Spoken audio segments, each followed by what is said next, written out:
ఈ నిద్రపోయే టైంలో లైట్‌కి బ్రెయిన్ చాలా సెన్సిటివ్‌గా ఉంటుంది. సో, నైట్ టైము లైట్ అనేది మనం తగ్గించుకోవాలి.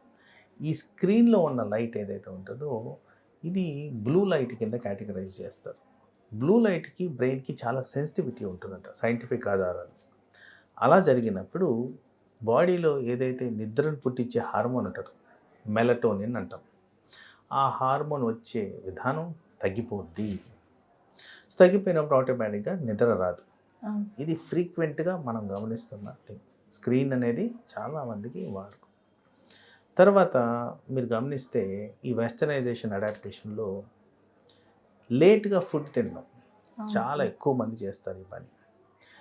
ఫుడ్ తిన్నప్పుడు అగైన్ ఈ హార్మోనల్ ఎఫెక్ట్స్ అనేవి డిస్టర్బ్ అవుతాయంట. దాని కారణంగా నిద్రపుచ్చే హార్మోన్ సరిగ్గా రాదు. సో, దీన్ని మెడికల్ టర్మినాలజీలో ఇన్సామ్నియా అంటాం.